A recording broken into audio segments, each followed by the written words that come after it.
What's happening? What's good? Welcome to another edition of Politricked here on the Got What You Need Network, man. I know it's been a minute. I know been a little under the weather, and then it's been a shift in the news, man. A lot of things are happening, a lot of moving parts, man. So I want to try to make sure that I cover things that are relevant to progressives that roll how we roll. Hope everybody had a nice Thanksgiving for those who celebrate, and for those who just get together with family during this time, man. Hope that everything was enjoyable, and there were safe travels to and from your destinations and all that good stuff. Weather wasn't too bad traveling. I think traveling back, people ran into some rain, but other than that, everything's good. Don't forget to support the other great broadcasts on this great network. We got Life and Love, we got Ian Friends, we got the Black Male podcast. We have the Encourage and Inspire podcast as well. And be looking out for that Exposed TV show coming to you on a Roku channel near you real soon. All right, but let's get into it, man. It's a lot to talk about today, so where we gonna start? And this one, not really a funny topic. It's actually a tragic topic. Can you think of anything that you just know off the top of your head that where 6,500 people died in the building of it? And most of us would be like, no, but then if you go through different things, you'll find that there has been a lot of deaths during big construction projects. But I'm pretty sure you don't know of, like I said, 6,500 people dying. And I'm bringing this number up to talk about the World Cup. Everybody's excited. A lot of national pride for all around the world for particular countries. People wearing soccer jerseys, to work and all of that, man. And it's a lot of hidden tragedies that came into putting this event on that have been hidden. And a lot of the workers were from India, I believe. And what they're saying is that a lot of the workers were subject to like just brutal. Now, Qatar is already hot. It's the desert. It's already hot. And then on top of that, you got them working brutal hours, laying pavement, and the tar, that's more heat or whatever, man. And a lot of people didn't make it through. And don't get me wrong, this wasn't a 1 or 2 year project. This ran for about 12 years, and from the time that they got the bid until now. But still, for 6,500 people to lose their life, and it's somehow connected to the construction of that soccer stadium, it's crazy when there's already different human rights violations that have been, reported, as per the UN in regards to Qatar, as well as like them getting the bid, promising to relax certain things, and then right before the games start to take place, say nah. Like with the beer, and I talked about that on a prior episode. It's like, it's not a thing of, oh man, you can't drink beer in the stadium, but it's like that was part of, Budweiser and Anheuser-Busch coming on as a sponsor. And then it turn around, and then 3 days before it say, oh, you can sell it all outside here and here and here, but you can't sell it during the games or whatever. And I just thought that was kind of trash, as well, man. And it's just to show you, man, that as long as that there's billions and billions of dollars to be made, so many things will be covered up, so many things will be ignored, and so many things will never ever be talked about, no matter how loud the families of those who have deceased ask for answers. Like, and that's just really, really, really sad. So, I'm not here to say boycott the World Cup or anything like that. But I just want to point out, man, that there are just some horrific things going on in this world that are, buried beneath what's supposed to be, great sporting events. So yeah, man. So let's keep our eye on that. All right, Herschel Walker and Raphael Warnock. That race is still going on down in Georgia. And what we know since the last episode is that there's another woman that has come forward with allegations that Herschel Walker pushed her into abortion. She has notes, she has recorded phone calls and all that kind of stuff. Right now, the GOP don't care, so I'm not going to even bring up the woman's name or anything like that. It is what it is, and he is who he is. He's also probably committed tax fraud. They just revealed that he got a tax exemption for your primary residence, but that resident just happened to be in Texas. So that doesn't necessarily disqualify him for running for office in Georgia. It just means that he applied for a tax break in Texas that he shouldn't have applied for and he shouldn't have gotten. And that's about the most I'm going to say about that. Early voting has started down in Georgia, man. So let's just hope the people of Georgia are sensible and send, a great and upstanding man who has done great things for the citizens of Georgia, not just black citizens of Georgia, not just progressive citizens of Georgia, but have brought federal dollars to all citizens of Georgia. Send him back to D.C. and not this carpetbagger who is just so unqualified, in Herschel Walker, man. So that's all I'm going to say about that. Oh, man, our neighborhood friendly Donald Trump had a dinner down at Mar-a-Lago with Kanye West and a neo-Nazi by the name of Nick Fuentes.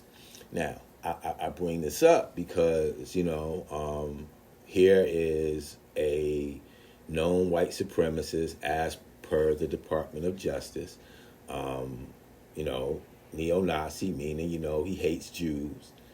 And he was at a dinner at,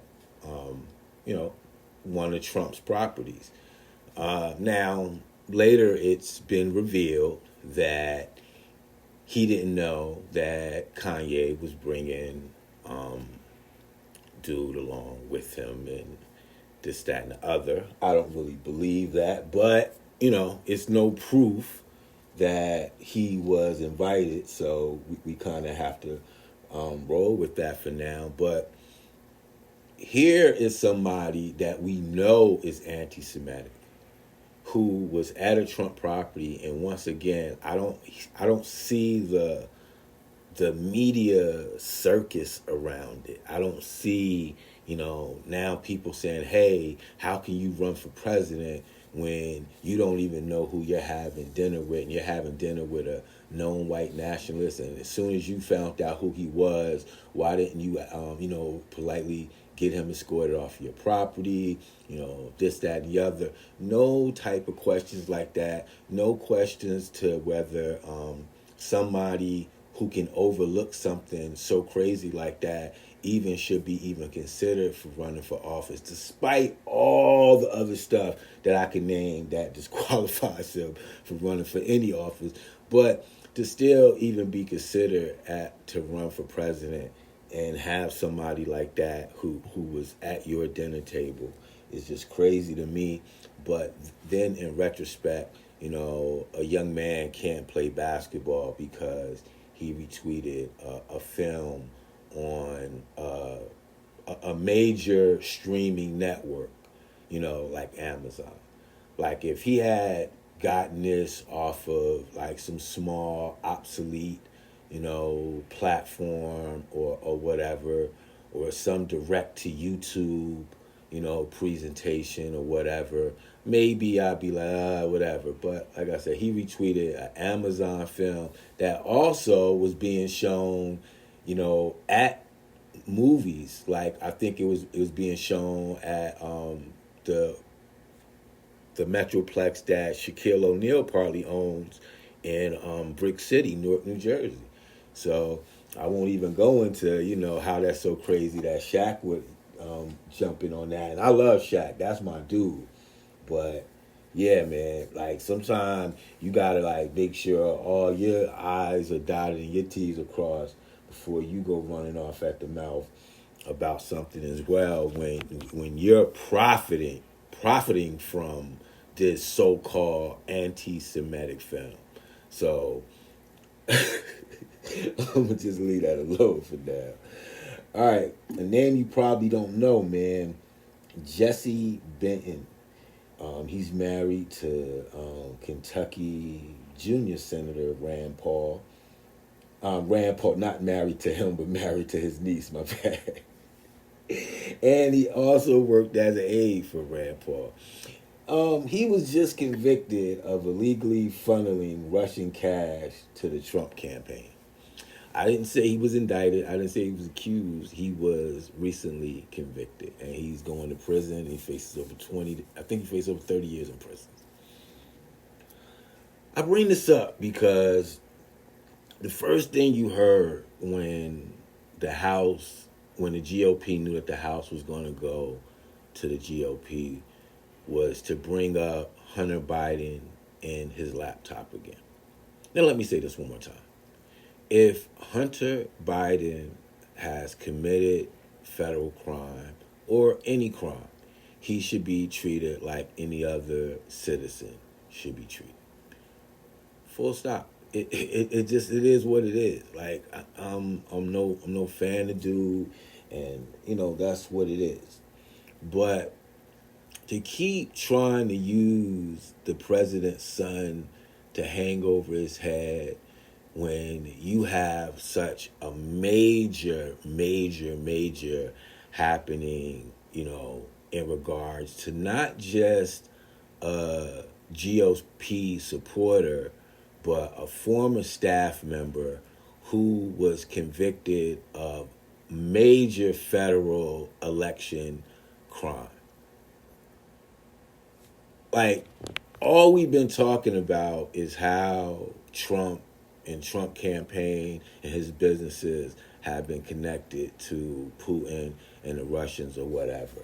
And now we see that once again, Jesse Benton, married to Rand Paul's niece, who also worked as an aide for him, as reported by Salon.com, it's been convicted of illegally funneling Russian cash to the Trump campaign.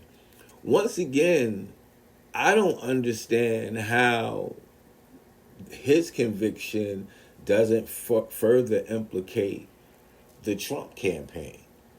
I mean, do you think that he was just doing this at his own free will and wasn't instructed to do so by someone in the campaign?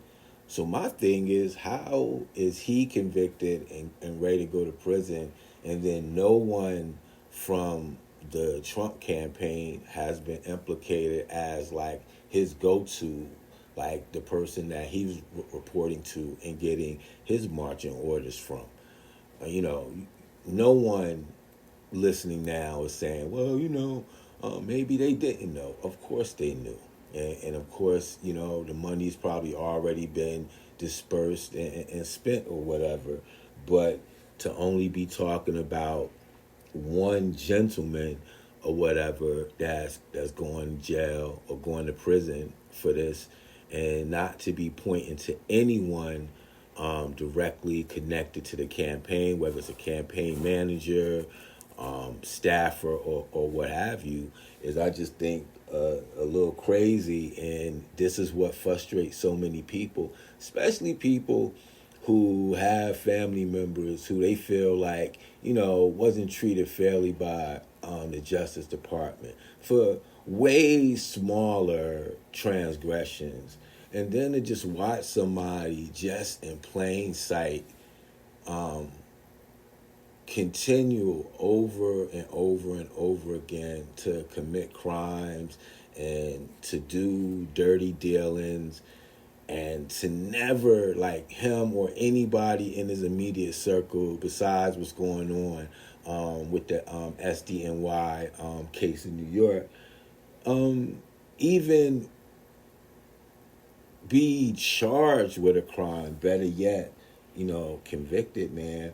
And it's not like people on the side like wishing for people to go to prison, but they saying, hey, if my people have to go, because they had to be taught a lesson or whatever, then those type of rules and codes and morals should apply to everyone, and not just black and brown people, and not just poor people. That's all that a lot of us and a lot of people are really saying.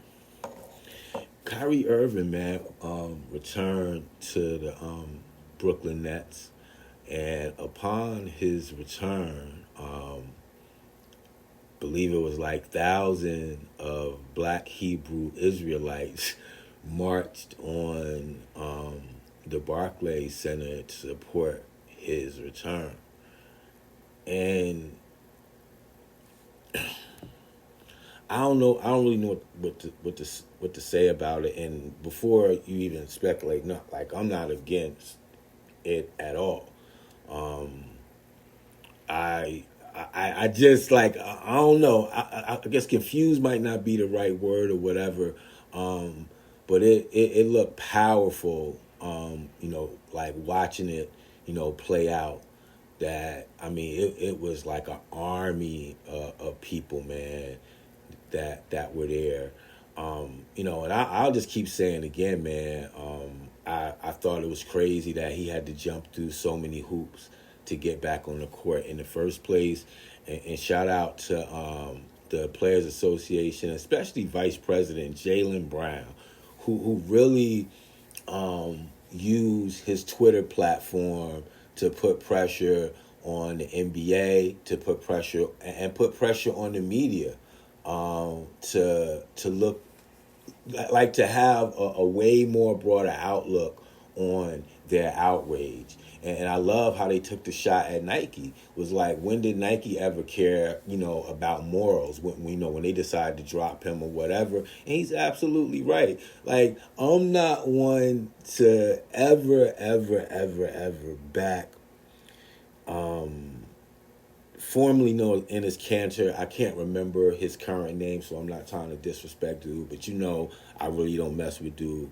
But some of his allegations against Nike are actually, they have some validity to it.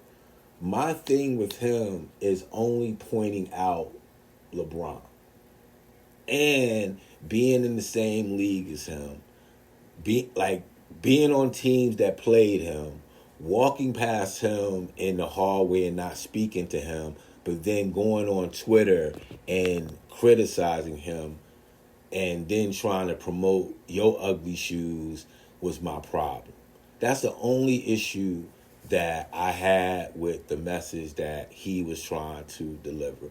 Like, it was like, look, man, have your people talk to his people. Y'all can meet somewhere, no cameras, and just talk about some things that maybe you feel like he could be more vocal about that may change some of the practices in China and other places where Nike is being manufactured, and the alleged human rights violations that he says, occurs. But instead, once again, nothing direct, but then just goes on social media and tries to make a name for himself, and at the same time try to sell these shoes that, shout out to the designer who, got up with you and decided to make these or whatever. But once again, you shouldn't have tried to use LeBron as a way to sell those shoes, is what I'm saying, man. So, yeah, man.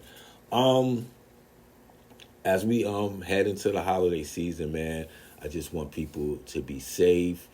I know a lot of people going to be doing some shopping. Just, be aware of, your surroundings. Be aware of people that seem to keep popping up, as you move around certain places or whatever. It might not be, by coincidence or what have you, man.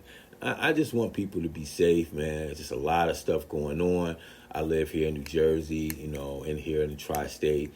And just the things that are going on, in and around New York City is just crazy right now, man. And hopefully they can get that under control, as a lot of people will be visiting,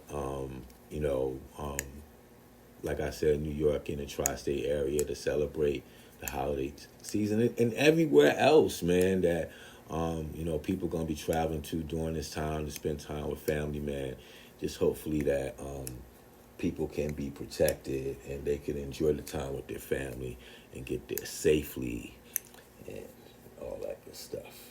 Once again, man, don't forget to support all the great broadcasts on this network.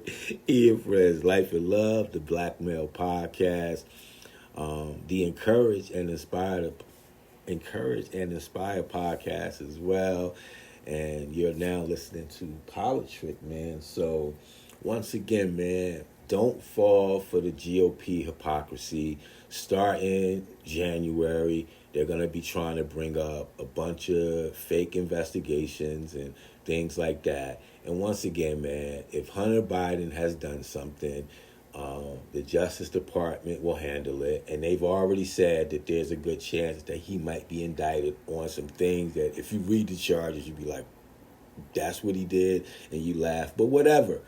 Let them handle it. It's no need for a congressional investigation anyway. And also, man, if they ever start trying to belittle the impact of any of the January 6 rioters, each and every person that's listening to this podcast should be calling their congressman or congresswoman and protesting that with the loudest of voices.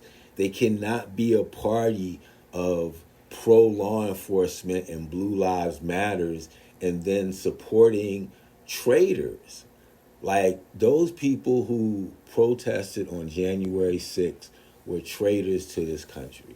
And for them to go as far as to contribute to multiple law enforcement deaths and multiple injuries, property damage, just all types of chaos, man. And for a formerly reputable political party to even advertise that they were gonna start any type of investigations or trials or hearings that would somehow clear any of the convicted January 6th participants is just a spit in the face to this country and is traitorism at the highest degree. And I'm just going to leave you with that. Until next time, let's everybody be safe, positive, and productive. That's my time. Peace, and I'm out.